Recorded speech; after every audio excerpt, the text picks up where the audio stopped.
O transporte público na UTI. Isso. Impactos da pandemia na mobilidade e as ações de enfrentamento adotadas. Dito isso, vamos ao segundo painel do seminário. O painel 2 tem como tema, como já dito pelo Ulisses, o transporte público na UTI, impactos da pandemia na mobilidade e as ações de enfrentamento adotadas. E nesse painel se irá discutir como a pandemia da Covid-19 afetou profundamente os serviços de transporte coletivo, o desequilíbrio entre a demanda e a oferta, que já foi dito bastante ontem, prejuízos acumulados, a atual situação e os desafios futuros para a gente retomar a mobilidade sustentável. Vamos falar também do alcance e efetividade de medidas emergenciais e soluções adotadas pelo poder público para responder à crise. E vamos comentar também casos de sucesso que podem sinalizar um bom caminho para o setor.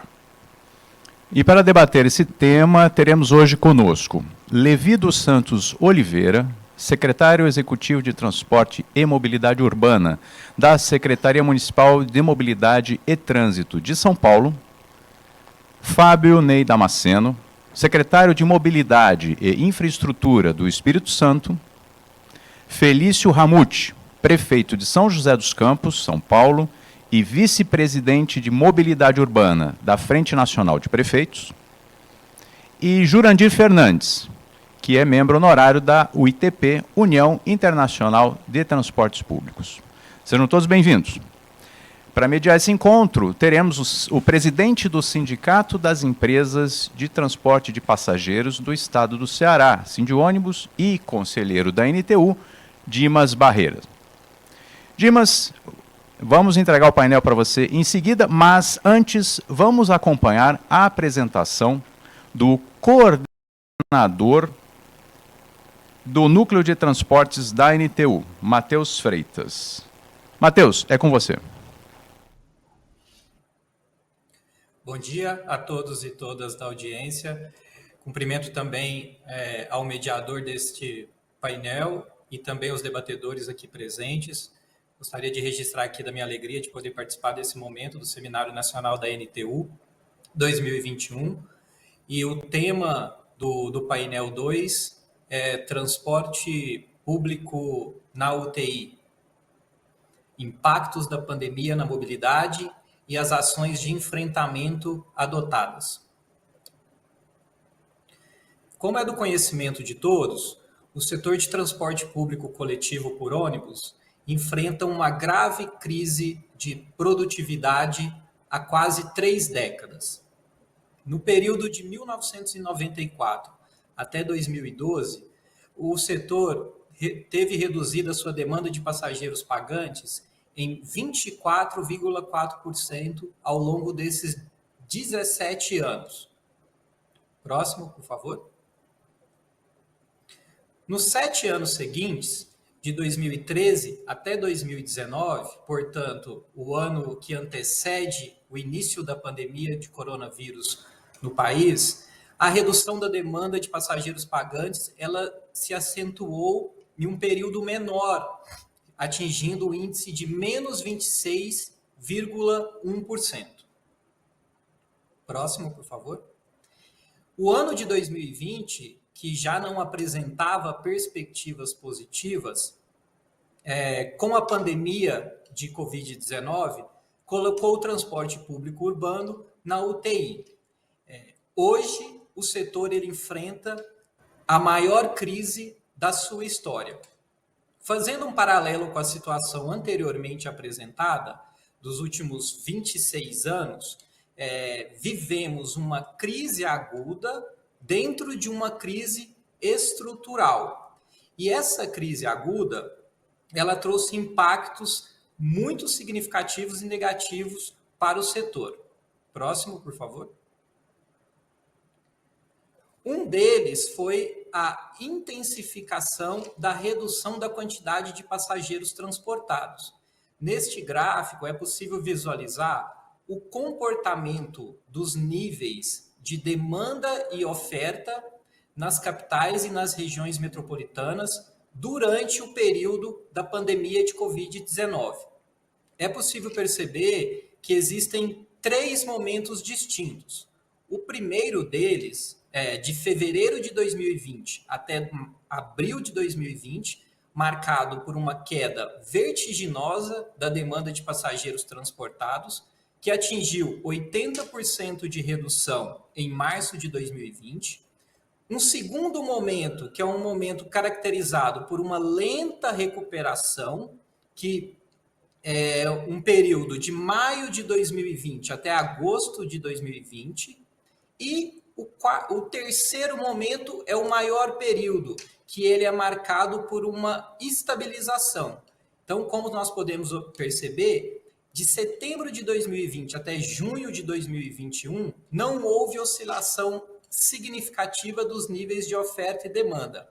O nível de oferta, ele esteve estabilizado num patamar superior à demanda transportada pelo setor, numa faixa que varia entre 75% e 83%, já a demanda ela oscilou em uma faixa entre 55% e 60% nesse período.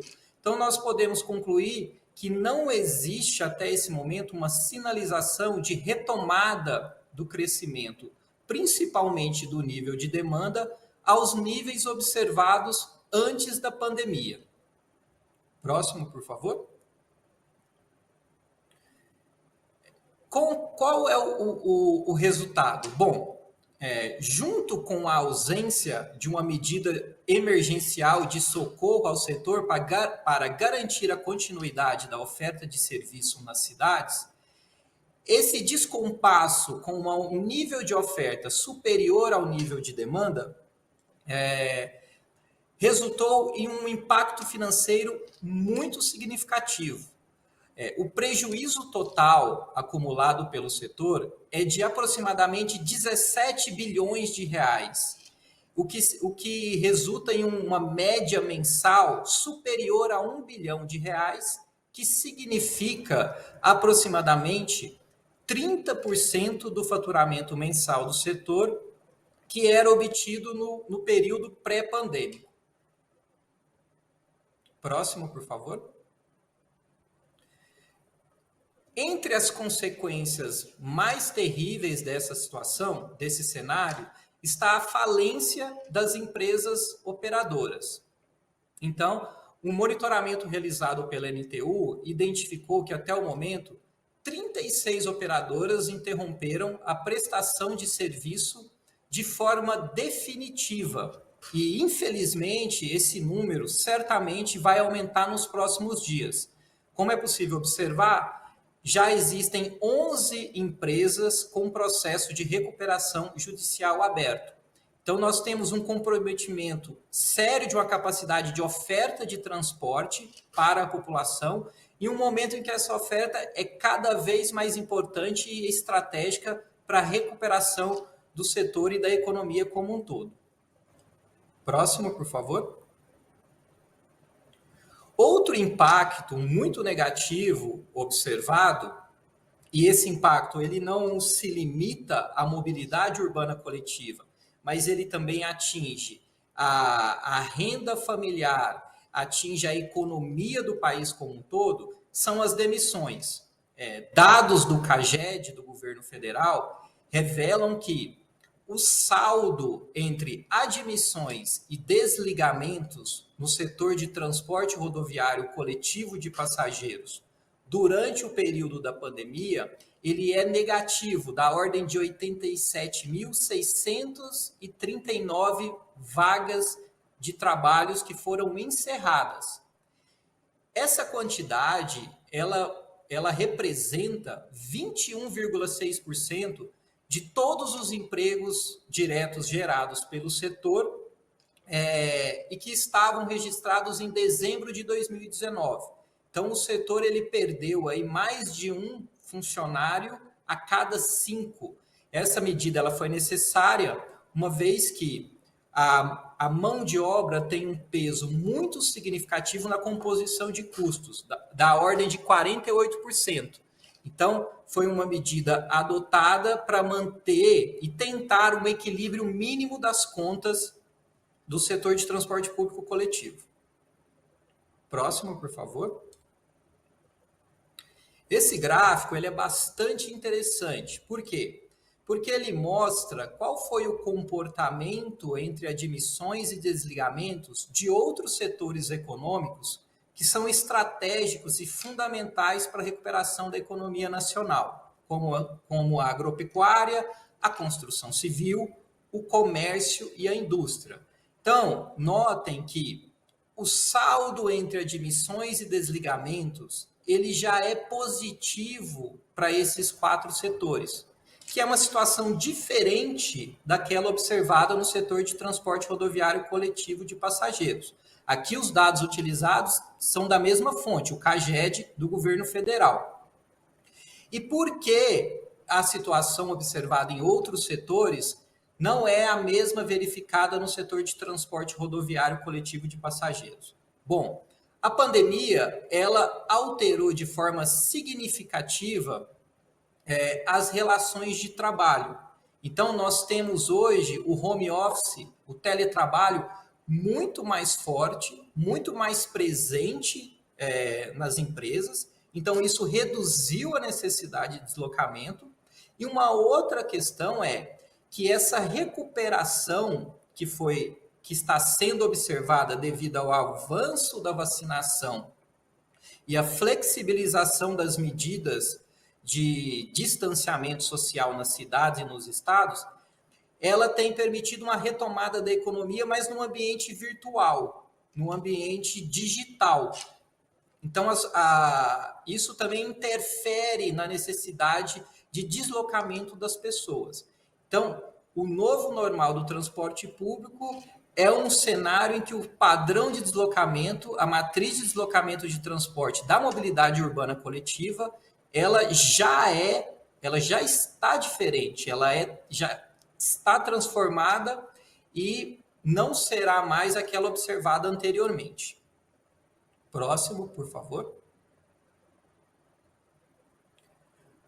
Um outro prejuízo resultante do impacto da pandemia de Covid-19 no setor foram as paralisações. Então, a NTU ela monitorou desde o dia 1 da pandemia até atualmente a quantidade de paralisações de sistemas de transportes que foram registradas em todo o país. Infelizmente, foram identificadas no mínimo, uma paralisação a cada 2 dias. Essas paralisações tiveram como principal motivação a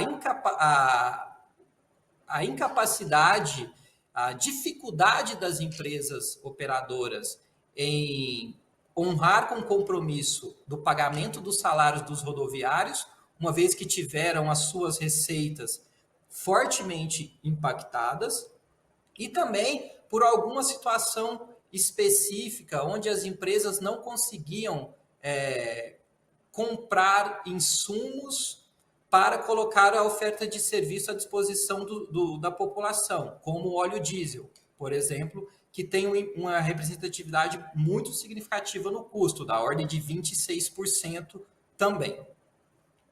Próximo, por favor. Agora nós vamos falar um pouco das medidas emergenciais que foram adotadas. Como eu disse anteriormente, não houve uma medida emergencial adotada no âmbito nacional que fosse capitaneada, que fosse liderada pelo governo federal. Então, isso colocou uma responsabilidade muito grande nos 2.901 municípios que são atendidos por sistemas organizados de transporte público por ônibus. Infelizmente, pouquíssimos municípios encontraram espaço nos seus orçamentos municipais para subsidiar e garantir a oferta de serviço de transporte público para a população. Nós aqui na NTU identificamos 50 iniciativas entre as quais eu destaco 4. Brasília, São Paulo e Curitiba, que implementaram uma dinâmica de aporte de recursos financeiros para custear o serviço por meio da quilometragem percorrida. E também destaco um projeto que foi implantado na região metropolitana de Recife, o VEM Social, que consistia na aquisição de créditos eletrônicos de transporte por parte do poder público e disponibilização desses créditos aos trabalhadores que ficaram desempregados, que perderam seus empregos formais durante o período da pandemia. Foi uma ajuda importante para as empresas na região metropolitana de Recife. Entretanto, o alcance dessas medidas foi limitado e insuficiente. A situação ela não se modificou com essas medidas observadas. Próximo, por favor. Diante disso, diante desse cenário da ausência de um apoio mais robusto por parte do poder público, o setor de transporte coletivo por ônibus, ele foi, mais uma vez, protagonista na proposição de propostas para enfrentamento da crise. Vou destacar na sequência 2 delas. A primeira é a gestão de demanda através do escalonamento de horário das atividades econômicas. Essa proposta ela foi elaborada e apresentada pela Urbana PE, que é o Sindicato das Empresas Operadoras de Transporte Público por Ônibus de Recife, que elaborou, em conjunto com a NTU, uma nota técnica com a concepção e os modelos de implantação e monitoramento da gestão de demanda em parceria com o poder público e os setores econômicos envolvidos. Qual que é o objetivo dessa proposta? Bom, o objetivo é achatar a curva de utilização do transporte público nos horários de pico, que é uma utilização muito intensa e concentrada. Essa é uma característica do setor.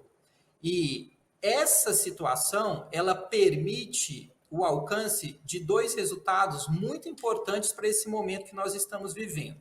O primeiro deles, a otimização da frota de transporte, que deixa de ficar ociosa nos horários entre picos, e a garantia de através dessa otimização, de permitir um distanciamento social dentro dos ônibus.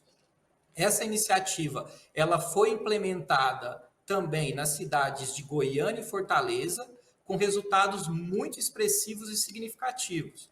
É importante colocar aqui que o setor tem a expectativa de que a gestão da demanda, o escalonamento de horário das atividades econômicas e a otimização da utilização da frota de ônibus nas cidades, essa medida fique como um legado, mesmo após a superação da pandemia com o avanço da vacinação, porque é uma medida extremamente importante para tornar o sistema mais eficiente. Próximo, por favor. A outra medida que eu trouxe para apresentar é a eliminação dos postos de cobradores. Essa medida ela é fundamental, uma vez que, como eu disse, a mão de obra tem um peso muito expressivo no custo total do sistema, e somente o salário de cobradores representa aí entre 8% e até 15% do custo de uma empresa operadora. Essa proposta ela vem sendo implementada por algumas cidades nos últimos anos, com bastante sucesso. E isso foi possível porque o setor ele está amplamente amadurecido em 2 frentes. A primeira frente, a frente tecnológica. As empresas operadoras já utilizam tecnologia que garantem a comercialização e o pagamento das tarifas de forma 100% eletrônica. pelos usuários, sem a necessidade de ter um funcionário dedicado exclusivamente para a coleta do dinheiro no interior dos veículos. Isso é também importante porque dá mais segurança para os passageiros, reduz significativamente a quantidade de assaltos no interior dos veículos. E uma outra frente na qual o setor avançou muito nos últimos anos é na frente de elaboração e implantação de programas de treinamento e qualificação dos antigos cobradores para que eles possam ser utilizados em outras áreas das empresas, em outros postos de trabalho, como motoristas, fiscais despachantes, pessoal de manutenção. Então, o desemprego, que é um medo que o cobrador tem, e também o poder público tem esse receio de que aconteça com a eliminação do posto de cobrador, ele não acontece por causa desses programas de treinamento e da absorção da mão de obra em outras áreas de trabalho. Próximo, por favor. Bom, diante dessa enxurrada inicial infelizmente, de más notícias, de todo esse cenário conturbado e desafiador que o setor tem enfrentado e das propostas que foram apresentadas serem extremamente importantes, mas até o momento não possuem a força e o impacto necessário, eu trago aqui para a gente pensar nos desafios que nós vamos ter a partir de agora, na verdade, que nós já estamos enfrentando. E um desafio que eu destaco, acho que o mais importante, é a efetivação de um novo marco legal para o transporte público coletivo, que é um tema que está sendo amplamente discutido e debatido ao longo do Seminário Nacional da NTU. Por que o novo marco legal do transporte ele é relevante? Porque ele vai tornar o setor capaz e vai municiar com ferramentas para enfrentar esse novo momento, para que a mobilidade coletiva, os atores responsáveis pela mobilidade coletiva, tenham condições de enfrentamento do novo normal do transporte público coletivo. E isso passa pela construção de 3 pilares. O pilar da qualidade e da produtividade. Nós precisamos entregar um serviço de maior qualidade à população usuária de transporte coletivo. Isso vai permitir reter os clientes que ainda são usuários e conquistar novos clientes, principalmente para a gente tentar a migração de outros modos de transportes menos sustentáveis para o transporte público, para que a gente tenha uma matriz de deslocamento nas cidades mais sustentável. O segundo pilar ele é fundamental e estratégico, que é o pilar de financiamento. A pandemia ela escancarou que o modelo de remuneração do setor adotado na grande maior parte dos sistemas, ele não é capaz de entregar um serviço de qualidade. Então, nós precisamos materializar aquela diretriz que já está legalmente definida na Política Nacional de Mobilidade Urbana, na Lei 12.587, que é uma separação da tarifa pública, que é a tarifa paga pelo usuário, que é uma decisão do poder público, de acordo com a política tarifária municipal da cidade, e a tarifa de remuneração, que é a tarifa que custeia a oferta de serviço. O outro pilar é o pilar de regulação e contratos. A gente precisa evoluir e garantir mais segurança jurídica para o ambiente de negócio do transporte público coletivo. Então, esses 3 pilares são estratégicos e fundamentais, e são eles que estão materializados na proposta do novo marco legal do transporte público urbano. Próximo, por favor. Bom, eu gostaria de agradecer novamente pela oportunidade, a atenção de todos que estão presentes. me colocar à disposição para o debate que será iniciado. Bom dia, muito obrigado, bom debate a todos.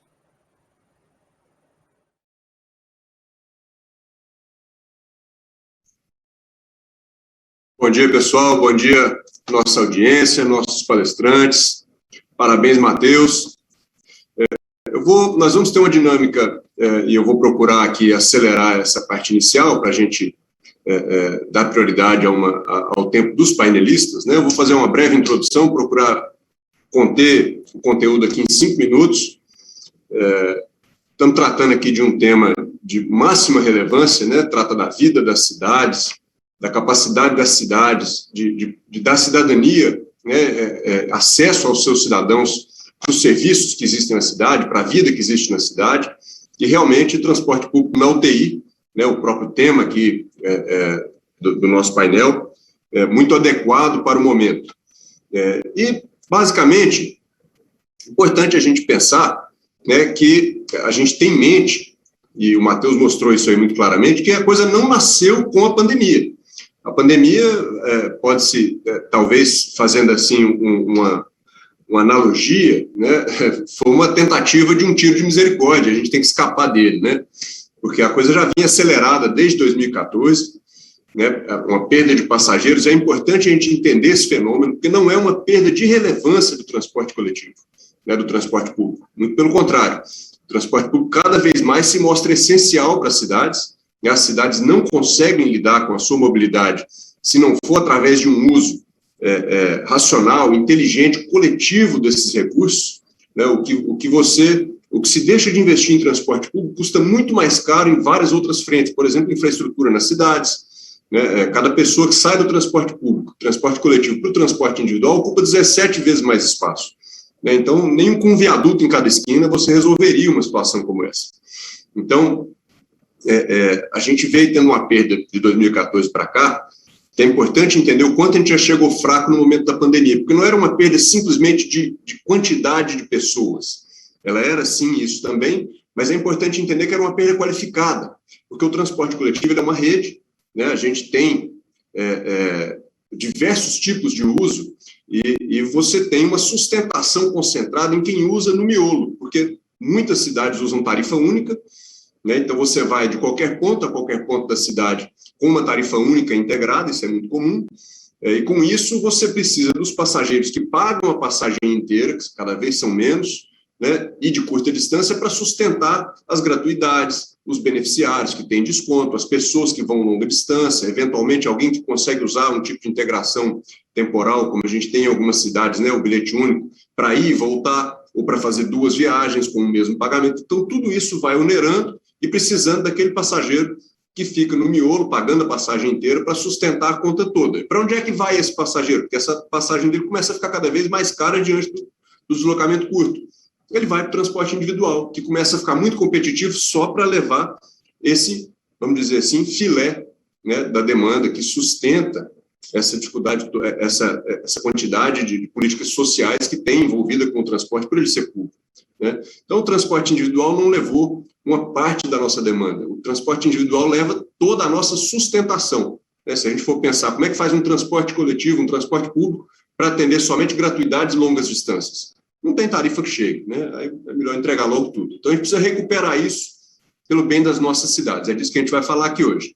Nós temos um serviço que é público, ele é essencial, constitucionalmente, né?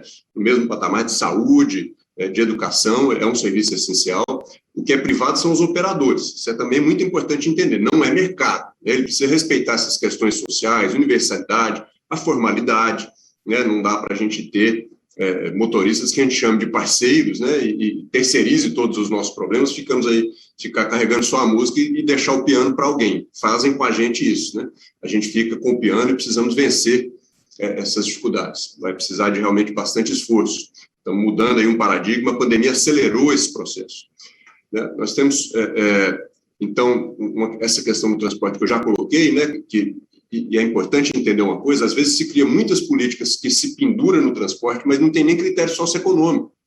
Então, você tem no transporte coletivo, quando você não aponta uma fonte de custeio para diversas questões que são colocadas em cima do transporte coletivo, você traz políticas de gratuidade ou essas outras que a gente comentou, e sem fonte de custeio, você coloca pobre, que muitas vezes é a maior parte, muitas vezes não, que é a maior parte dos nossos clientes, né, diretos do transporte coletivo, dos passageiros, subsidiando outras pessoas que estão também utilizando, e muitas vezes não tem nem critério socioeconômico. Então, isso é uma questão que precisa também ser pensada, né? Fonte de custeio para esses benefícios é essencial.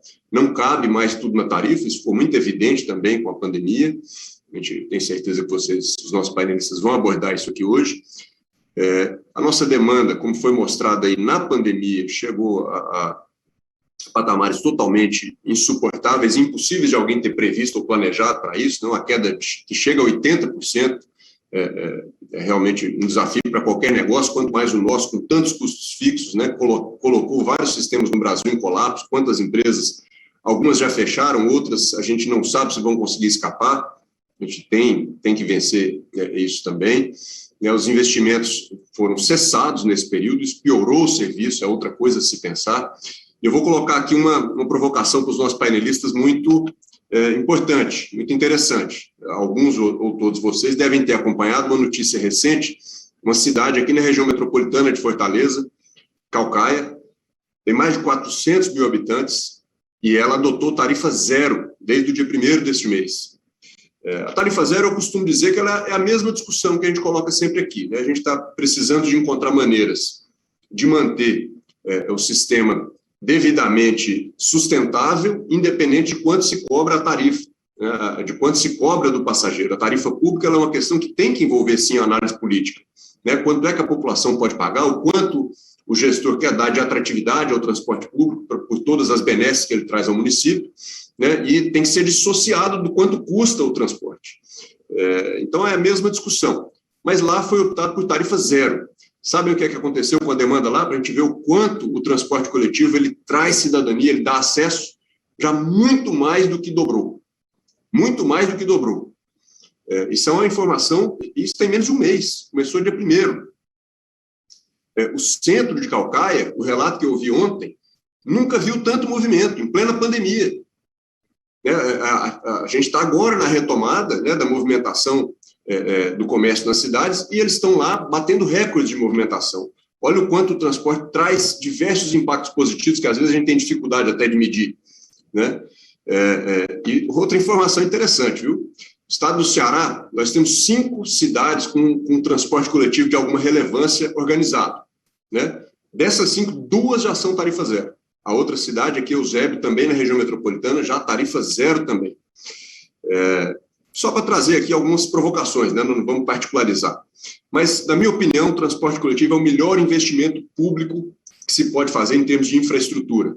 Ele alivia todos os demais investimentos em termos de infraestrutura, ele torna a cidade economicamente mais produtiva, ele reduz poluição, ele reduz acidentes de trânsito, que a gente tem um problema sério no Brasil, que tem inclusive muita moto, morrem muitas pessoas em idade produtiva, isso tem diversas consequências para as famílias, para a economia, né? Então, por hora, eu acho que a nossa missão tem sido, durante a pandemia, seguir vivos, né? Enquanto a gente está aí criando esse novo modelo sustentável, esse novo marco legal é muito importante, ele aborda as questões principais para que a gente possa voltar a investir, não só colocar os sistemas de maneira que a gente tenha a garantia, né, da solução de continuidade, mas também voltar a investir, isso é muito importante. As frotas ficaram todas paralisadas nesse período, não houve mais investimento, e nenhum negócio, quanto mais um negócio da relevância do transporte coletivo, pode deixar de investir. Então, a gente precisa encontrar essas soluções e voltar também a investir.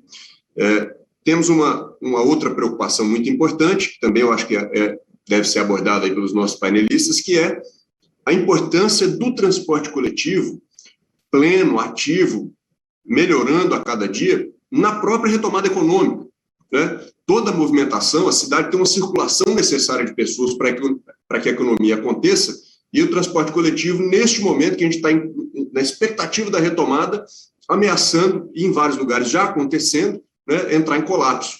Então, qual o tamanho do prejuízo da falta de apoio ao transporte coletivo? Muito difícil medir, mas é fácil perceber que ele é terrível, que ele é insuportável em todos os aspectos, tanto sociais quanto econômicos. Né? Então, estamos na UTI, mas pelo bem das pessoas, pelo bem das nossas cidades, da nossa economia, nós precisamos recuperar a saúde. Então, com essa provocação final, dou aqui as boas-vindas a todos os nossos painelistas, né? Pela ordem que eu tenho aqui, previsão de 10 minutos para cada um, eu tenho aqui como primeiro palestrante, primeiro painelista, o senhor Levi dos Santos Oliveira, já foi apresentado, secretário de Mobilidade, né, da cidade de São Paulo, e de imediato, para evitar mais delongas, passo a você, Levi, a palavra, por favor, fique à vontade. Ao final, eu colocarei aqui as perguntas que eu estou recebendo aqui pelo chat. A todos. Ok, muito bom dia a todas e a todos. Agradeço a extensão do convite aqui para a cidade de São Paulo, participar desse importante congresso organizado pela NTU. Parabenizo aí as falas iniciais aí do Matheus, do Dimas e de toda a organização, e aproveito a oportunidade para cumprimentar o nobre amigo, eterno secretário de São Paulo, Jurandir Fernandes, né, e também o prefeito Felício, de São José dos Campos. Então, para também ter a disciplina na questão do horário, eu solicito aí seja colocada a apresentação, para a gente rapidamente descrever o cenário aqui da cidade de São Paulo, para que juntos aí a gente tenha enormes desafios na retomada pós-pandemia. Próximo, por favor. Perfeito. Só para contextualizar, algumas informações, né, dos dados macros aqui da cidade de São Paulo, a questão da população de 12 milhões de pessoas, né, a frota circulante na cidade de São Paulo em torno aí de 9 milhões, né, de veículos, sendo que 1 milhão é motocicleta. Também temos aqui a gerência aqui pelo Departamento de Transporte Público da cidade de São Paulo, DTP, que temos licenciado mais de 36 mil táxis, e a nossa frota de ônibus, que é o transporte coletivo, né, quase 14 mil ônibus, com as mais diferentes tipologias veiculares, tanto de veículos de menor capacidade, o mini-ônibus, o midi-ônibus, o básico, o padrão, os articulados de 18 metros, de 23 metros, e também temos ainda em operação, né, os biarticulados de 27 metros, que são distribuídos nos 32 contratos de concessão aqui na cidade de São Paulo, cujo contrato foi assinado no ano de 2019. Nesse contexto, temos uma capilaridade muito grande aqui, geograficamente distribuído, com 1.300 linhas de ônibus, e que parte dessas linhas, 150 linhas, operam especificamente no horário noturno, da meia-noite às 4 horas, então o nosso sistema ele opera diuturnamente. Além disso, nós temos um serviço muito especial aqui na cidade de São Paulo, que nós chamamos do Atende Mais, que é um atendimento personalizado para as pessoas com deficiência, que têm dificuldade no deslocamento, e que nós temos cerca de 500 vans adaptadas, acessíveis, todas com condições aí para fazer esse atendimento diferenciado para as pessoas com necessidades especiais. E a malha aqui da cidade de São Paulo, quase 25%, né, é coberto e atendido pelo transporte coletivo. E na questão, basicamente, assim, temos 32 terminais de ônibus e faixas e corredores de ônibus, 667 quilômetros. Próximo, por favor. Como todas as cidades, né, elas foram afetadas, né, a partir de março do ano passado, na questão aí da pandemia, para que nós tenhamos uma fotografia, né, do cenário que nós estamos antes e depois, antes da pandemia, uma frota operacional. Essa frota operacional nós chamamos a frota que roda todo dia, que está na ordem de serviço operacional das empresas contratadas. Nós tínhamos 12.814 ônibus. Logo, com o impacto da pandemia e com a redução também do deslocamento das pessoas, até na questão de evitar a circulação e de tudo, a experiência, né, que com a pandemia todos nós aprendemos como lidar com esse fenômeno. Então, essa frota operacional, ela baixou para 8.394, e atualmente nós estamos operando com 91,12% da frota referência antes da pandemia, é o número de 11.676 ônibus. Lembrando que nós estamos com 91% em média, mas na periferia, nos bairros mais afastados, é onde também tem grande concentração de demanda, que as principais linhas que ligam aos terminais de ônibus, essas empresas estão operando com 97% da frota. Só que a demanda, nós estamos com um percentual de 68%. Então, todo o período da pandemia, aqui na cidade de São Paulo, sempre deixamos a frota operacional sempre em patamar superior à demanda. Aqui a questão de pessoas transportadas, antes era 3 milhões, né, e 300 mil pessoas, que isso daria, são pessoas, mas cada pessoa realiza 1, 2, 3 viagens, então, em relação ao passageiro, era na casa aí de 9 milhões por dia. Logo no início da pandemia, caiu de forma, assim, assustadora, né, o deslocamento, passando a ser 1.200.000, e hoje estamos com 2.200.000. Próximo. Então, durante todo o processo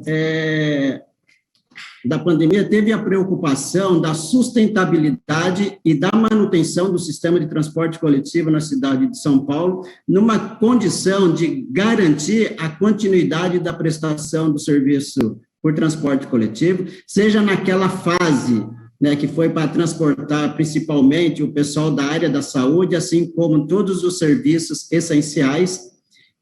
O sistema nosso, entre motorista, cobrador, fiscal, né, tem mais ou menos 50 mil empregados, então, durante todo esse período, por orientação, né, do então prefeito Bruno Covas e do atual Ricardo Nunes, a gente ficou numa condição de não ter demissão no sistema de transporte coletivo.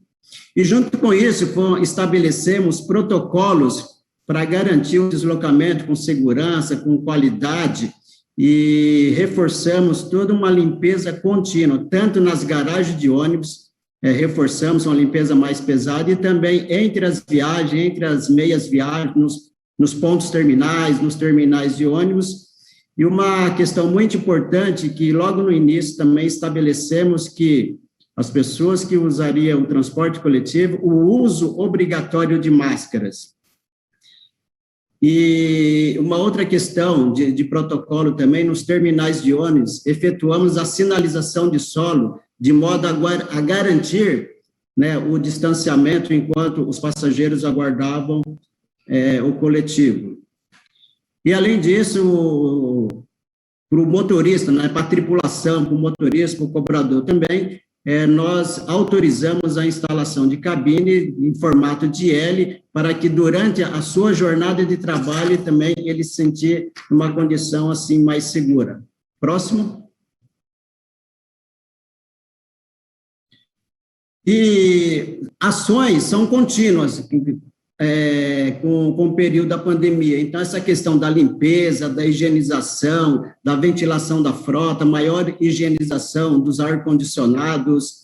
No ano de 2021, mesmo com toda a questão da pressão orçamentária, com toda a necessidade de ajuste, no ano de 2021, a cidade de São Paulo, já renovamos mais de 1.000 ônibus novos, todos, né, acessíveis, com ar-condicionados, com Wi-Fi, tomada USB, uma frota de primeira linha, e estamos continuando nesse quesito e trabalhando também para a renovação da frota, com ônibus elétrico, a bateria, e buscando soluções tecnológicas.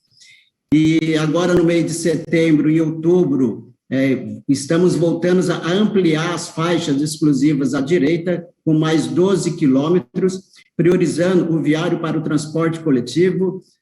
Aqui no âmbito da Secretaria Municipal, né, o time da Companhia Engenharia de Tráfego está avaliando, junto com as equipes operacionais da SP Trans, numa condição de melhorar a fluidez do transporte coletivo, das linhas, eliminando o gargalo, para que também seja um atrativo aí da retomada da economia, a retomada da demanda né, a referência que nós tínhamos o ano passado. Também, recentemente, trabalhamos na questão do abuso sexual no transporte coletivo, fizemos inovações, campanhas educativas, abrimos espaço em terminais para que o usuário tenha a oportunidade lá de ter um atendimento prévio, com orientações e encaminhamento. E uma questão muito importante é a regularidade da prestação dos serviços e também, o que já foi falado, a integração aqui de todos os modais. E um elo muito importante, que é sempre ouvir o usuário, né, aceitar as sugestões, recomendações, para que a gente cada vez mais melhore de forma significativa. Próximo. E as ações futuras nessa retomada da economia, esses grandes desafios para que o sistema, ele também fica numa condição autossustentável para que a demanda retorne. Estamos trabalhando já com uma inovação aqui na cidade de São Paulo, que nós chamamos que é o transporte hidroviário, né, que carinhosamente nós estamos chamando de Aquático SP, que é um projeto na zona sul da cidade de São Paulo, ligando os bairros de Cocaia e Pedreira pela represa Billings. Também a questão da construção de 2 BRTs na zona leste da cidade, o BRT Aricanduva, que é uma condição de sempre melhorar a qualidade de vida, né, aos mais vulneráveis, aos mais carentes, e com todo um tratamento da acessibilidade, né, da reformulação, da caminhabilidade para chegar ao transporte coletivo. E também o BRT radial. O desafio também para ampliar toda essa infraestrutura do transporte coletivo na cidade de São Paulo, com mais 40 quilômetros de novos corredores, 50 quilômetros de faixas exclusivas à direita, além de 4 novos terminais aqui na cidade de São Paulo. E aumentando ainda a questão da capilaridade, né, do atendimento por ônibus nas linhas na cidade de São Paulo, em mais 420 quilômetros, ou seja, onde não passa ônibus, mais 420 vias de quilômetro passarão a ser atendidas por transporte coletivo. E ampliação também, como falei, a questão da renovação da frota desse ano e o incremento na oferta de ônibus elétricos. Já estamos operando com 18 ônibus, né, a bateria, é um piloto na cidade de São Paulo, e estamos conversando com vários fabricantes, com várias entidades, para que a gente consiga avançar também nesse quesito. E 100% dos ônibus equipados com ar-condicionado, acesso à internet e tomada USB. Então, dessa forma, um cenário da cidade de São Paulo, os desafios continuam, né, a expectativa nossa é que, pelo menos até o final do ano, a gente consiga uma retomada da demanda em torno de 85%, e atualmente nós estamos com 68%, então existe a questão do subsídio, e existe também a questão dessa pressão orçamentária, de fechar o orçamento numa condição de ter a saúde, né, financeira dentro da Secretaria da Fazenda. Então, temos tratativas praticamente quase diariamente com os 32 concessionários do transporte coletivo, e numa condição assim, que mesmo com toda a dificuldade, né, com a redução, né, da demanda e a necessidade de garantir, a cidade de São Paulo fez todos os esforços, garantiu a continuidade da prestação do serviço, numa condição de honrar os 32 contratos de concessão, sem demissão no transporte coletivo, e os desafios continuam, pois a gente precisa, de fato, ampliar, melhorar e garantir que o deslocamento seja com qualidade, eficiência e segura, para que a gente consiga garantir a continuidade da prestação do serviço público. Muito obrigado, continuo à disposição.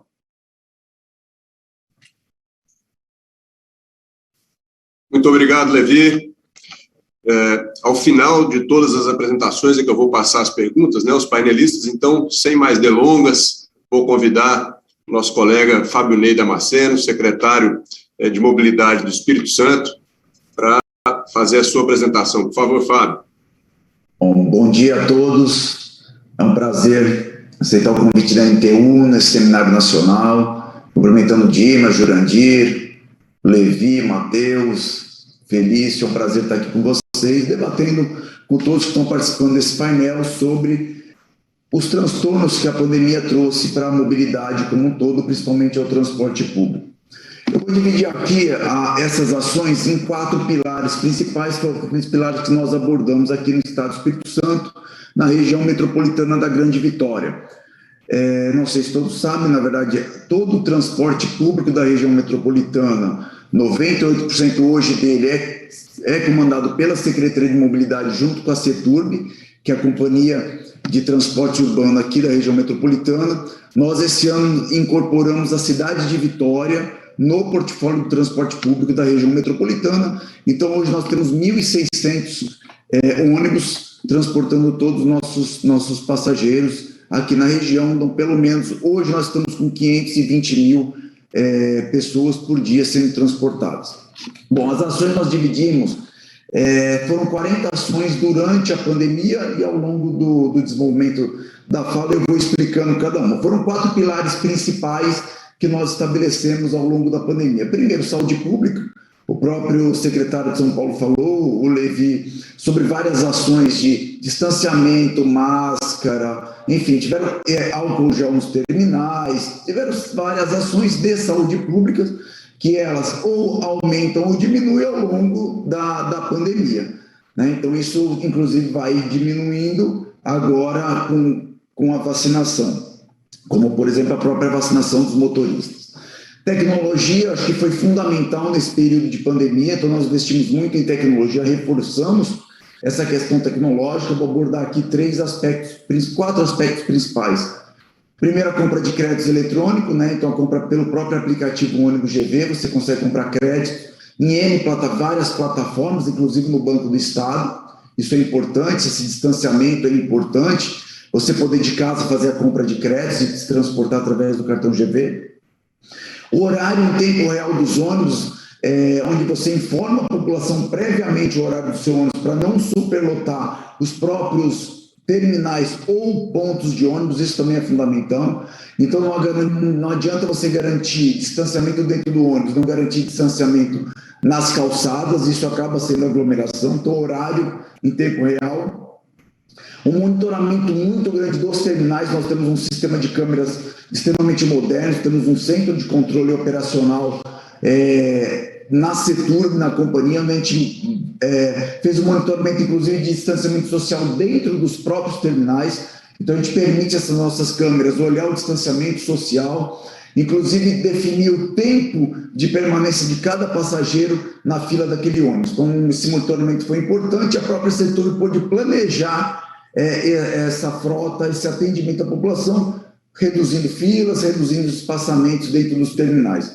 E a própria lotação, nós temos um sistema chamado Inbus, que dá ao usuário, além do horário, dá a lotação do ônibus em tempo real. Então ele sabe se o ônibus que está chegando está vermelho, verde ou amarelo, ainda mostra uma foto da lotação em tempo real desse ônibus. Isso é muito importante por 2 aspectos. Primeiro, para o usuário escolher como ele vai viajar, então ele pode saber que vai ter um ônibus, ele tem um ônibus que está chegando a 1 minuto, que está vermelho, mas ele tem um ônibus que vai chegar daqui a 3 minutos que está verde, então ele pode escolher. Então aquele problema que a gente tem do header, que um ônibus cola no outro, da mesma linha, o da frente vem cheio, de trás vem vazio, com esse sistema você consegue dizer para o usuário que tem um ônibus lá atrás que está vazio. Então isso é muito importante, então foi uma tecnologia que nós implantamos, estamos mais de 1.000 ônibus já com a tecnologia implantada e toda a frota com horário em tempo real e todos os terminais monitorados. Então a tecnologia foi fundamental nesse período de pandemia e pós-pandemia. Nós aprendemos, como todos aprenderam, com o trabalho remoto, isso foi o uso de tecnologia a favor da população. Um outro aspecto importante foi a questão operacional. Então, a operação foi fundamental no período de pandemia, nos ensinou muito de como trabalhar o transporte público pós-pandemia. Eu acho que o primeiro dado, que como nós temos gerenciamento de toda a frota através do GPS, nós pudemos primeiramente constatar aquilo que todos nós sabemos. Muitos são projetistas, planejadores de transportes, então a gente sabe aquilo que mostrou. Quando a gente tira o ônibus do trânsito, a velocidade sobe a níveis até de BRT. Ou seja, faixas exclusivas de ônibus, baixo custo para as cidades, Sinalização horizontal e vertical resolvem, sim, o sistema de transporte público e traz prioridade aos ônibus. Nós tivemos, durante a pandemia, um aumento de velocidade chegando a 25 km por hora de média. Claro, teve a redução de passageiro? Teve, mas nós tiramos o ônibus do congestionamento, implantamos o bilhete único metropolitano, ou seja, diminuímos o tempo de embarque dentro do transporte público. Todo aquele conceito que traz o BRT, mas uma infraestrutura muito pesada, você consegue aplicar hoje em faixas exclusivas de ônibus. Então, é fundamental o conselho se a gente pode dar faixa exclusiva de ônibus. Boa, bonita, barata, com tecnologia de informação e com bilhetagem, você consegue trazer velocidades semelhantes ao BRT. Bom, primeiro, da questão operacional, tiramos todo o dinheiro a bordo, 100% do dinheiro a bordo foi tirado durante o período de pandemia. Nós retiramos todos os cobradores do sistema durante o período de pandemia. Fizemos a integração entre duas cidades, Vitória e Viana, com um sistema com nova bilhetagem. Então, nós temos a bilhetagem única com integração temporal. Fizemos isso para também desconcentrar passageiros. Nós tínhamos sistemas, por exemplo, em Viana, que é um município pequeno aqui da região metropolitana, que a pessoa tinha que ir até um terminal em Cariacica, fazer a integração para ir para um outro bairro do mesmo município, de Viana. Então, nós acabamos de lançar a integração Viana. Assumimos o sistema municipal de Vitória, fizemos a integração temporal, onde as pessoas pagam somente uma passagem agora para circular, não só em Vitória, mas em toda a região metropolitana. Gestão de demanda, aprendemos a fazer a gestão de demanda. Fizemos o escalonamento, como o Matheus falou, de horários durante a pandemia. Claro, construção civil entrando mais tarde, tivemos as escolas, tivemos a indústria, principalmente construção civil, indústria e serviços, que ficaram os serviços funcionando durante a pandemia, mas acaba que a gente acaba não tendo muito bem um controle sobre isso e acaba o horário de pico sempre sendo concentrado. Mas foi importante para isso, a gente fez um escalonamento, uma gestão de demanda onde provou-se que nos horários entre pico nós conseguimos reduzir bastante a quilometragem e sábados e domingos, mas conseguimos manter 100% da oferta nos horários de pico, onde a gente precisa dar mais assento à população. Então, nós tínhamos nossos próprios quando a gente planejava transporte, nós tínhamos um preconceito nos horários de pico, sábado e domingo. E esse novo planejamento mostrou que a gente pode ser mais, não vou dizer agressivo nos entrepicos, nos sábados e domingos, claro, sempre monitorando. Nós temos o domínio da informação do sistema, monitorando essa relação com a população, mas de sempre ir botando todos os esforços na operação de pico, estendendo horários de pico de 2 a 3 horas, fazendo horário de pico mais dilatado justamente pelo próprio escalonamento, mas tendo uma redução grande no entrepico. Então, você consegue melhorar, inclusive, a escala dos motoristas. Isso é importante para as empresas. Desonera, eles conseguem dar folga. Então, você consegue desonerar o sistema fazendo essa gestão de demanda. E nunca desconcentramos do pico 100%. Então, desde novembro do ano passado, nós estamos operando com a frota 100% nos horários de pico. Nós fizemos isso justamente, uma pressão da pandemia, então foi importante para nós, porque nós temos uma outra realidade, que é o quarto aspecto de sustentabilidade do sistema. Então, eu posso dizer, com orgulho, que o sistema metropolitano da Grande Vitória, nós não temos dívidas com os operadores, são as dívidas correntes do mês, porque adotamos uma série de providências desde o ano de 2019, isso não começou durante a pandemia, é óbvio, nós precisamos de tempo para isso, mas conseguimos, no dia de hoje, falar que nós estamos com subsídio em dia com as empresas. Das 11 empresas, nós temos uma empresa em dificuldade, mas é uma empresa que já vem há muitos anos e trouxe alguns problemas do passado para cá. Então, das 11 empresas, 10 estão saudáveis operando o sistema. Nós estamos aí com dificuldade dentro do processo. São 2 consórcios com 11 empresas. Bom, dentro do pacote de sustentabilidade, isso vem desde 2019, desde o reajuste tarifa usuário, reajuste da tarifa técnica. A tarifa técnica aqui é uma coisa, a tarifa usuária é outra, mas ela desagrega, é óbvio, e nós temos o subsídio neste processo. Subsídio que fizemos no contrato de licitação em 2014 por quilômetro. O governo anterior, não vou fazer juízo de valores, se é certo ou errado, transformou por passageiro, mas na pandemia constatou-se, é óbvio, que a quilometragem ela é muito mais sustentável e mais seguro para as empresas e para o poder público, desde que, claro, a gente tem um poder público eficiente na sua gestão. Então, nós estamos hoje, durante a pandemia, fazendo um subsídio misto. Óbvio, nós temos oficialmente por passageiro mas na emergência nós calculamos a quilometragem e fazemos ajuste de contas com os operadores por quilômetro. Constatado hoje, na data de hoje, com o aumento da demanda, nós chegamos a 80% da demanda, nós já estamos equiparados o custo por passageiro com o custo por quilômetro, e muitas vezes agora o passageiro começa a devolver receita e a gente começa a cobrir algumas despesas passadas com o excesso de receita por passageiro. Bom, nós estamos pagando o diesel das operadoras desde maio do ano passado. Como o Matheus falou, o diesel pressiona muito a operação, corresponde de 25% a 28% do custo. E tem um dado fundamental: o Estado pagando diesel. O que significa nós pagando diesel? Primeiro, que a gente compra em massa, nós compramos para 11 operadores. Segundo, nós fazemos cada 3 meses uma concorrência entre Petrobras, Shell e Ipiranga. Então, nós conseguimos preços abaixo da bomba, do que as empresas pagam.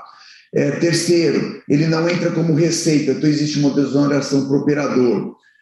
Quarto, como ele não entra como receita, eu não pago o custo gerencial da CETURB, que são 5% da tarifa. Então, existe uma desoneração em função do diesel, uma desoneração de custo do sistema.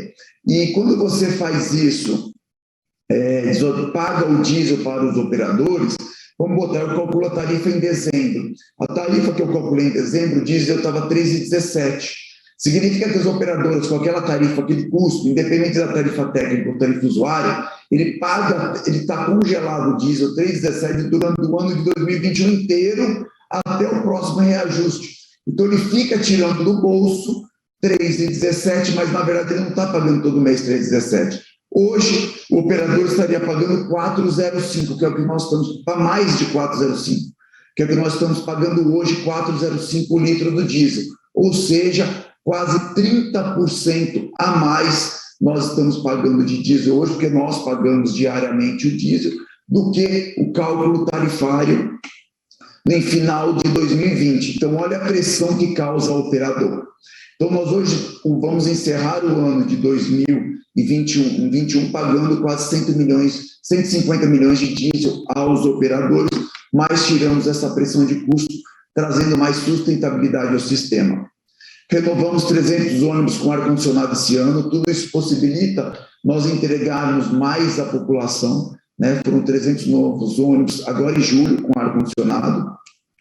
Tiramos o cobrador, claro, esse foi um momento de pandemia, nós tiramos os cobradores do sistema, como o Matheus falou, houve também uma redução de custos em função disso, e também quando você retirou o cobrador, usamos com o recurso do governo federal para poder também fazer a desoneração da folha. Isso também foi importante durante esse período. Então, assim, a questão da pandemia nos ensinou muito. Nos ensinou que nós temos que ter sustentabilidade financeira, mas a que custo é essa sustentabilidade? Até o próprio Dimas falou da questão da tarifa zero, né? A gente precisa saber a que custo é essa tarifa zero, qual é o sistema com tarifa zero que queremos, qual é o sistema com N tarifas que nós queremos. O que a gente precisa, como foi falado pelo Matheus, pelo próprio Levi, é atrair o usuário. É o usuário do automóvel, é o usuário da moto, é aquele usuário que vai deixar seu carro em função do preço da gasolina, mas o sistema precisa ser atrativo, ele precisa ter uma bilhetagem eficiente, uma bilhetagem com recargas, recargas online, uma bilhetagem que você possa ser eficiente para o usuário, que ele não tenha transtorno na sua recarga, na sua... A gente precisa ter flexibilidade operacional, informação ao usuário, tecnologia embarcada, e a gente precisa ter sustentabilidade financeira. Inclusive, cobrar os operadores, sim, a partir daí, tecnologia, novos sistemas de transportes, outros sistemas mais sustentáveis, como elétrico, como a gás, enfim, várias ações que com certeza nós vamos poder passar melhor por essa pandemia. A pandemia nos ensinou bastante sobre como operar transporte público, com certeza o futuro virão ou deverão ter outras novidades. Nós vamos ter que nos reinventar no transporte, por isso que essas várias ações que nós implantamos aqui foram muito importantes, não só para manter as empresas, mas para manter o futuro do transporte público sustentável e de pé. Obrigado mais uma vez pelo convite da NTU, parabéns a todos, parabéns pelo evento. Obrigado, Fábio, parabéns pelas suas explicações aí, muito esclarecedoras das medidas que vocês tomaram aí nesse período. De imediato, convido aqui o prefeito Felício Ramute, vice-presidente de mobilidade, né, da Frente Nacional de Prefeitos, para fazer a sua apresentação. Por favor, prefeito Felício. Bom dia, quero agradecer o convite.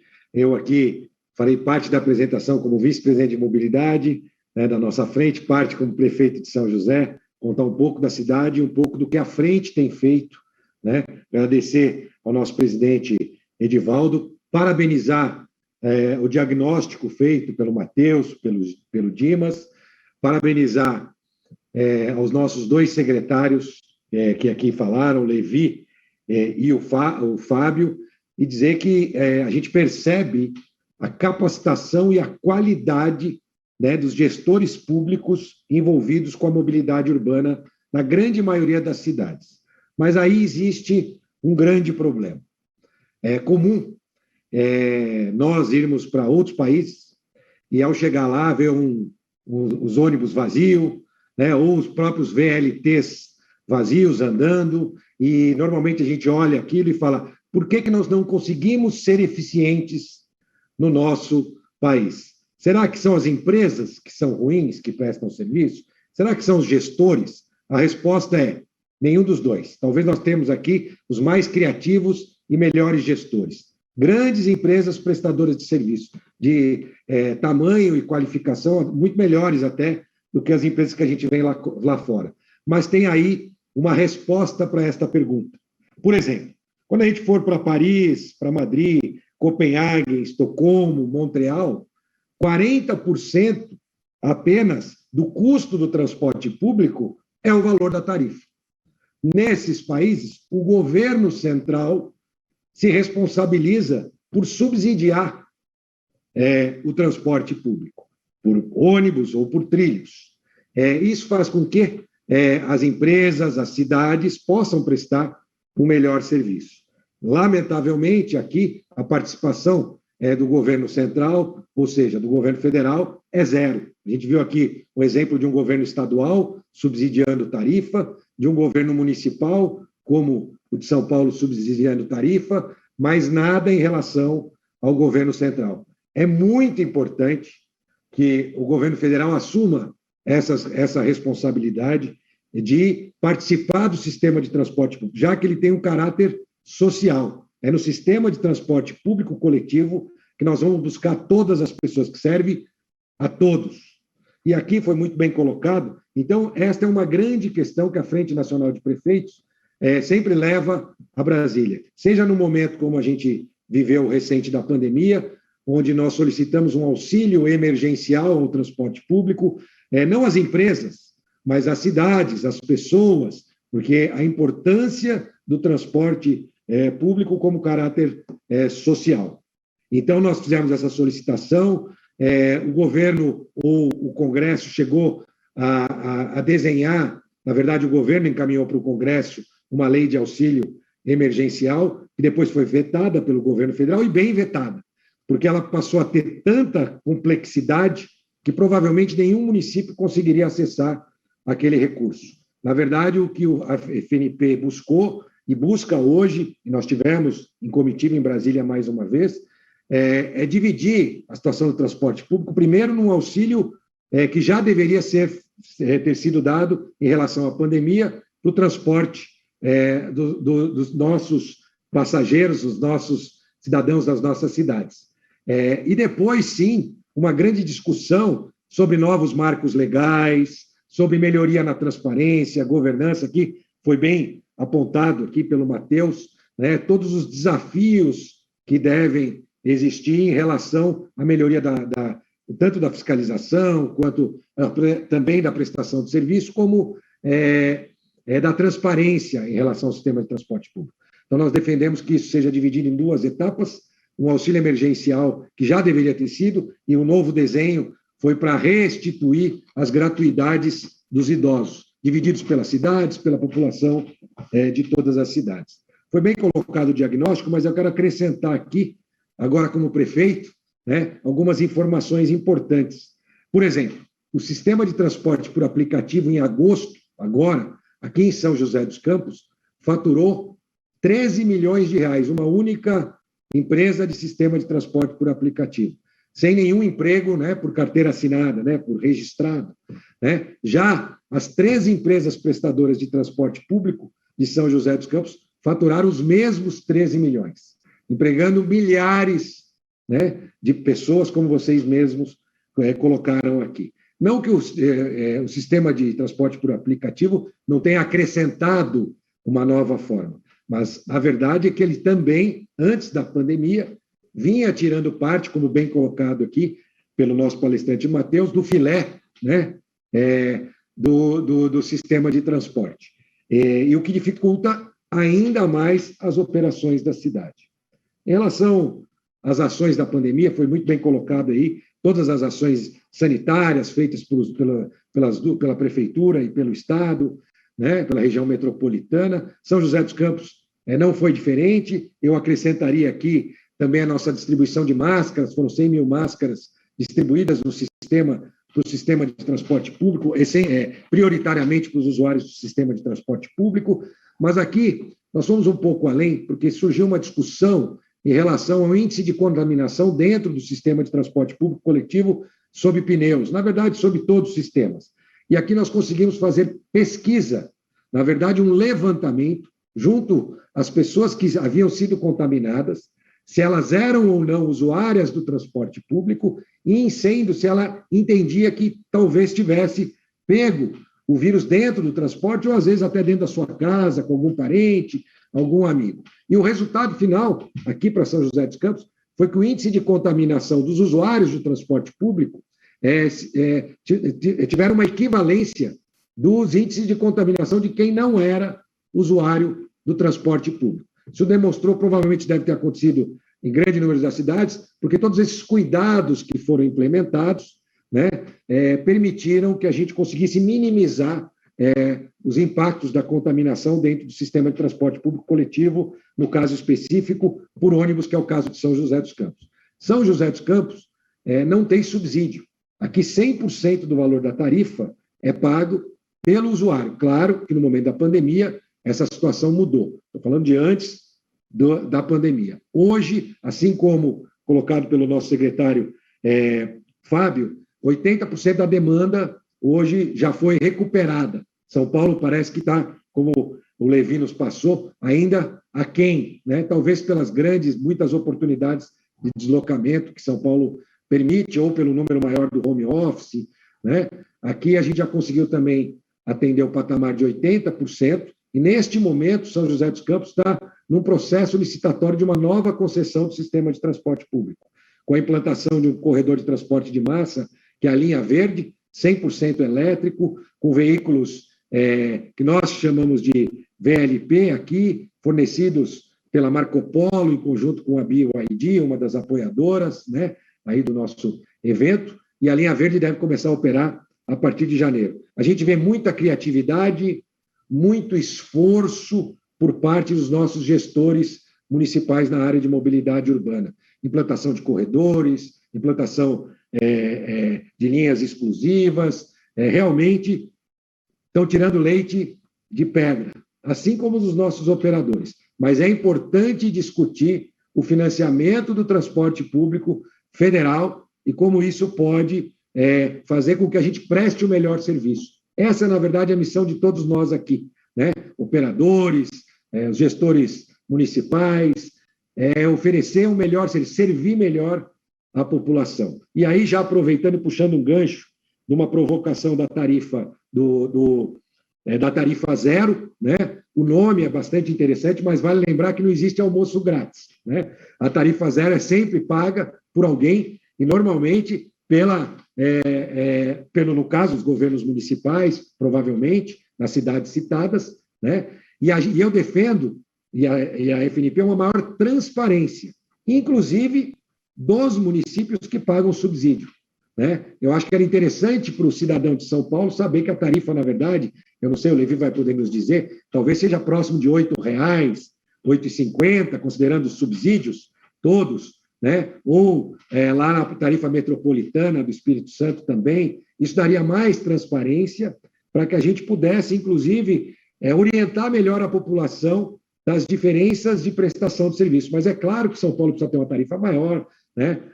Os deslocamentos são muito maiores, e aí a gente poderia qualificar melhor os usuários, para, inclusive, nas nossas audiências públicas, como fizemos aqui do transporte público, a gente ter uma qualificação melhor das solicitações do usuário. É importante a participação do usuário, mas a gente precisa dar mais informação de qualificação, assim como, por exemplo, eu acho importante também a NTU, através das empresas, a gente viu um diagnóstico bacana sobre também a questão das greves, das empresas que acabaram quebrando, sobre os custos por quilometragem, né, nas diferentes cidades.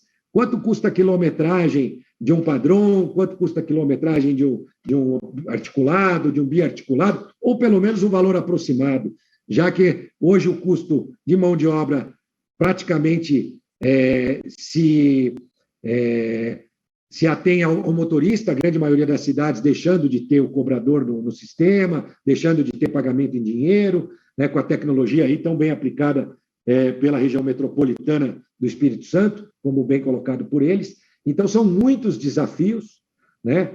Não gostaria de estar na pele de nenhum secretário de mobilidade urbana, né? Porque realmente são grandes esforços que, às vezes, a gente consegue ter pequenos avanços. Com a responsabilização do governo federal e a divisão desses custos pelo governo federal, eu tenho certeza que a gente vai poder ser ainda mais eficiente e prestar um melhor serviço para os nossos usuários, para o cidadão de cada uma das nossas cidades. Essa é a nossa missão. Cada um de nós aqui, nenhuma é mais ou menos importante, é cada um cumprindo seu papel, sua missão, para que juntos a gente possa prestar um melhor serviço. Obrigado, e eu passo a palavra para a gente continuar aí as nossas discussões e aprendizados. Muito obrigado, prefeito Felício. Vou só fazer um alerta aqui de tempo. A gente tinha uma previsão de terminar até 10h30. Eu vou dar uma esticadinha aqui, é importantíssimo a gente ouvir aí o Jurandir, né, autoridade, unanimidade sobre transporte coletivo no Brasil. Ao final, eu tenho algumas perguntas, se der tempo ainda, vou procurar colocar para a gente enriquecer um pouquinho mais o debate. Se não, depois a gente procura ver se responde elas à parte. Jurandir, por favor, com a palavra. Obrigado, mas eu estava preocupado que você fosse me dar os 2 minutos restantes. Muito obrigado. Eu gostaria de cumprimentar a todos, particularmente o próprio Dimas, que já me referi, o Matheus, pela brilhante introdução, que nos facilita muito a vida aqui nas exposições, o Levi, estender a SP-Trans e a querida CET, a você também, o Felício, e ao seu secretário, o Paulinho, nosso estimado Paulinho, ao Fábio e ao seu governador, que dá tanta atenção, o Casagrande dá tanta atenção também ao transporte público. Eu gosto muito, já começando a bater um papo com todos, eu gosto muito da definição de inteligência, dentre tantas definições que existem, eu gosto muito daquela que diz que um ser inteligente é o que consegue se adaptar a diferentes situações. Isso que faz com que o ser humano, que navega desde do Alasca, vive no Saara, se adapta a culturas e alimentações diferentes, se distinga das outras espécies da Terra, do planeta. E este evento é fruto de um ato inteligente. Nós conseguimos nos adaptar rapidamente à situação e conseguimos aumentar a escala daqueles que são agraciados com a possibilidade de estar juntos. Devemos agora partir, talvez, para formas híbridas no futuro. Mas, veja bem, aí eu quero começar a pisar um pouco no calo. O ser humano não pratica apenas atos ou ações inteligentes. Como diz o Yuval Harari, em algum dos seus textos, ao contrário, nunca subestime a estupidez humana. Ao contrário de ato inteligente, o estúpido ele consegue praticar um ato que prejudica não só a quem Ele faz o ato contra quem ele faz o ato, como prejudica a si próprio. É o caso, por exemplo, do congestionamento. Pensem bem, o congestionamento, além de ser uma estupidez, é uma estupidez coletiva. Ela não é seletiva, ela atinge a todos. Atinge quem está causando congestionamento e atinge também quem é reflexo do congestionamento. Então, com isso, veja bem, nós acabamos prejudicando o próprio planeta. Quem prejudica o planeta, prejudica a si próprio. É um ato de estupidez. Prejudicar e não colaborar para a volta efetiva do transporte público coletivo é um ato estúpido. Eu começaria, então, por relembrar tudo aquilo que foi dito aqui pelos que nos antecederam, o que podemos passar rapidamente. Primeiro que a nossa crise, ela vem vindo de uma forma estrutural desde o começo do século, agora do século XXI. Se tornou aguda a partir de 2014 e ponte aguda, eu complementaria o Matheus, a partir da pandemia. Aí a coisa realmente pegou forte. E é impossível também nós negarmos que, frente a tantas dificuldades vividas, isso nós temos que ser francos, muito pouco foi feito para evitar o colapso do sistema de transportes públicos, muito pouco. As cidades que aqui estão presentes e outras, como as 50 elencadas pela NTU, são raridades dentro de um cenário de tantos municípios brasileiros. Ao contrário, até, veja bem, por equívoco ou populismo, alimentaram-se mídias sensacionalistas, colocando o transporte coletivo como um vetor da pandemia. Eu achei importante a fala do Felício, como o Felício constatou em seu município e outros municípios brasileiros, e foi constatado em diversas cidades da Europa e até nos Estados Unidos, não houve esse traço de vetoridade dada ao nosso setor. Eu queria também ressaltar o seguinte, colocando agora o dedo um pouco na ferida. Pesquisas de opinião pública, isso é grave, não é só no Brasil, a América Latina está assim também, mostram que grande parte da população não confia mais nos poderes públicos centrais, os federais, os que estão lá em Brasília, tanto executivo como legislativo e como judiciário. Não confia também, em grande medida, na mídia, na grande mídia, e acabam se submetendo às fake news ventiladas pelas redes. E acaba também, nesse estado de animosidade contra os poderes, a votar e a optar pelo ruim para evitar o que julga ser o pior. Então, nessa situação é que nós temos que nos encaixar para saber como enfrentar e como lutar para sobreviver e para trazer de volta o transporte público. Nos centros de decisão aqui do nosso continente, Brasil e o resto todo da América Latina, os representantes desses três poderes lembram-nos aquela fábula que ouvimos quando éramos crianças, das galinhas que disputam uma minhoca. Veja bem, enquanto discutem, a minhoca desaparece num buraco. Enquanto nossos representantes batem boca, nossas economias vão para o buraco. E com elas os empregos, os ativos empresariais, os patrimônios pessoais, cai a qualidade dos serviços públicos, tanto cai também a esperança de milhões de pessoas nessa expectativa de que lá, no Poder Central, se coordene e se resolva um pouco mais. No caso específico, veja bem, de nosso setor, a situação é ainda mais grave, setor de transporte público, setor da mobilidade. Por se tratar de um serviço essencial, como foi muitas vezes pontuado aqui, os que operam o transporte público de forma regulamentada, os concessionários ou permissionários, além de cumprir um sem número de exigências, são ainda submetidos muitas vezes a novas obrigações sem a contrapartida necessária para a manutenção do equilíbrio econômico. Não para. Os exemplos vão de novas gratuidades. Houve situações em algumas regiões aqui que queriam dar gratuidade na questão da vacinação, para quem fosse vacinar. Vai se criando todo dia isso. Através de decretos ou leis locais, né, essas gratuidades vão surgindo, onde, em momento algum, são feitas considerações sobre a cobertura desses novos custos. Existe até o dito popular que já foi citado pelo Felício, acho que foi ele que falou, que não existe almoço grátis, mas qualquer lei da termodinâmica, leis da física, existe uma série de elementos que dão conta de que não existe milagre, os custos sobem quando você aumenta a prestação do serviço. E podemos afirmar que, em inúmeras ocasiões, o tratamento dado ao setor ultrapassou até mesmo o bom senso.